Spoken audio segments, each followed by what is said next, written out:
Good morning, guys. Today we are going to begin the second part of the second chapter of physics, that is friction. Yesterday class we finished with the harmful effects of friction, and today we are going to begin with the advantages of friction. In that, the first topic, it is friction helps in many ways.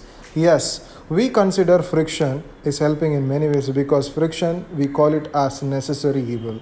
And suppose if you take the things which are present on the surface of the earth, everything is right on its own place, all because of friction.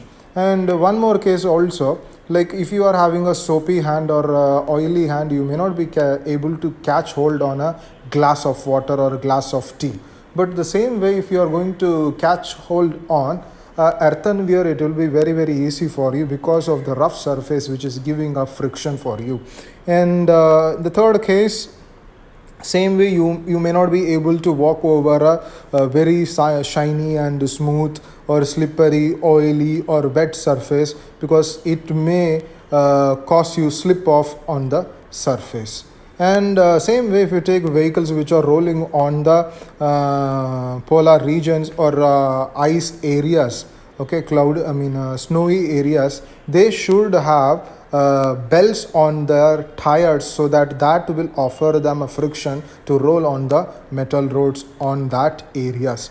So friction is playing a major role. Same way, if you are going to write on a plain paper, when a drop of oil is spilled over the paper, you may not be able to write over the paper on that particular place because the oil gives the slippery nature over the ballpoint pen, so you may not be able to write over it.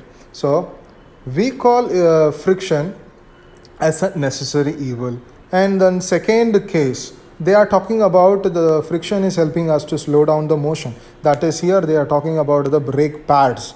Okay, so these brake pads are present in all the automobile vehicles, from cycle to scooter to cars, trucks, and everything. They are having the braking system, and the braking system, it is having braking pads, and everything. They are working on the principle of friction, because without friction they cannot rub over the surface of the drum, and the brake pads won't be able to stop the vehicle. And the third case, it is the friction enabling vehicle to roll on the roads without skidding. Yes, if you take vehicles, all the vehicles are running over the metal roads all because of the tires. The tires are having a very good grip over it. That grip is make them possible to roll over the metal roads without any skidding. And next topic, it is measure to reduce friction. That is how we are going to reduce friction. In that, we are having two cases. First one, with a smooth surface we can reduce the friction. That is, if instead of metal roads, if we are going to make a plastic road with the help of mixing bituminous along with it, we can make a very good smooth surface of road. This smooth surface road is helping us to move faster over it because it will have less friction on it. The same way, if you take the rail tracks are very smooth and shiny, and the wheels of the train also, it is very shiny and smooth, so it is possible for them to move faster. But there is a drawback also, it cannot brake immediately. And next one, it is polishing the surface. Yes, by polishing the surface we will have a very smooth surface. The smooth surface, it will reduce the friction, and it will make possible that we can able to move the things from one place to other over the surface very easily.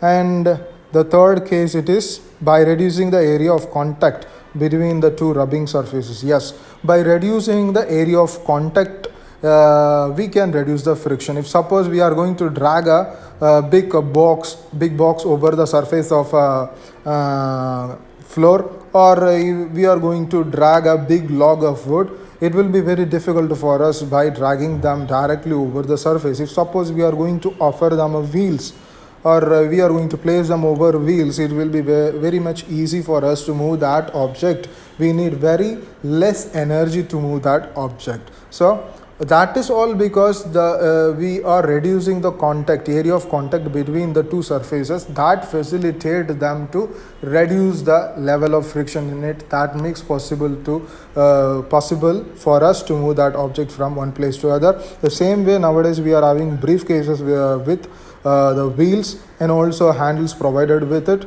With the help of the wheels and handles, it is very easy for us to drag them from one place to other instead of carrying them in our hands. And next one, uses of ball bearing. These ball bearings were used in places where the rotary effect is happening, rotary form of mechanism is there. We will use this ball bearing to reduce the friction. Mostly, very commonly we can see in bicycles, scooters, and even ceiling fans and all kind of machineries which are having a rotary effect, spinning effect. Everything is having a ball bearing.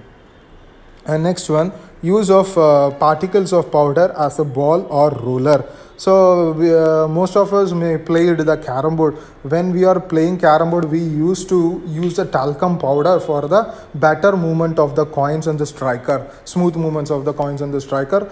Here the talcum powder is acting as a roller for the free movement of the coins and the striker. And the next one, inflated tires and the tubes. If we take the flattened tires, punctured tires, the punctured tires will have a greater contact. The area of contact will be higher. So it may not be easy for us to move the tires, move the vehicle from one place to other. If suppose we are going to inflate it, we filled the tire with air, then the area of contact will be less. The shape will be also round. It will be very easy for us to move that vehicle from one place to other. And next one, it is lubrication of the moving parts. Yes, by lubricating the moving parts, we can reduce the friction and we can reduce the wearing out. Most probably in our houses, we use this lubrication in cycle chains and even for bike chains, everything. Wherever there is a rotary motion, there is a motion to reduce the friction, we use the lubrication. And next one, streamlining of shapes of the object in motion. So this streamlining is the aerodynamic structure of the object. The aerodynamic structure of the object make them very easy to move from one place to other. The aerodynamic structure mostly it is of the shape of the bird or a fish, which help them to move or penetrate into the fluid very easily. And next one, methods of increasing the friction. So say for example in a muddy area or slippery area, if we want to increase the friction, we have to put sand and gravels in that place to stabilize the area. And then if suppose you are taking a shoe, the shoe's sole will have very good grip, which is made up of rubber, that gives us a better grip over the surface, that helps us not to slip on the floor. And next one, wheels. If you take wheels, most of the wheels are made up of rubber, and all those rubber tires are having a separate pattern of grips over it. That grips are helping us to not to slip on the roads. And next one, spike shoes. Yes, if you take runners, athletes, they use spike shoes. These spike shoes are helping them to have a very good grip on the ground and helping them to run faster. The same way people who are climbing the mountain where the snowy area or ice cap area, they also use the spike shoes to have a grip on that ice. And next one, V-shaped belt. Yes, wherever there is a rotary motion, wherever the machines are running all because of conveyor belts, those belts are in the shape of V shape, and they are made up of rough fiber and coated with rosin, which help them to provide a greater friction over the wheels, and that help them to rotate the machinery with the driving mechanism. And next one, forces of friction from fluid. Totally we are having two types of fluid. One is the air, the other is the water. The mobile automobiles like boats, ships, everything, those things are moving over the water. And other than that, from scooter to bike to cars and aeroplane, everything are rolling or flying in the atmosphere, that is air. Atmosphere, that is air. Okay, so totally there are four factors on which the friction is produced when an object is moving over the fluid. Those things are speed of the object and shape of the object, size of the object, the nature of the medium on which the object is moving. So let us see one by one. First one, speed of the object. Say for example, you are riding a bicycle or you are riding a scooter at a high speed. When you are sitting erect in the scooter and you are riding the bike faster, then the air which you are penetrating in, the atmospheric air which you are penetrating in, that will force you back, that will push you back, that is called as drag. So that pushing effect is all because you are penetrating into the fluid. That is called as the friction produced by the fluid, the air here. And next one, shape of the object. Same way, if you take racers, the race bike drivers, they used to stick their body close to the bike. They will bend themselves and they will stick to the bike, and so that they can move faster. So the streamline shape is very very important for the fastest movement inside the fluid. And next one, size of the object. When the size of the object is going to be bigger, the fluid dispersed by that object when it is moving will be higher. So when the fluid dispersed is going to be higher, then the friction offered by them will also be higher. And the last one, nature of the medium.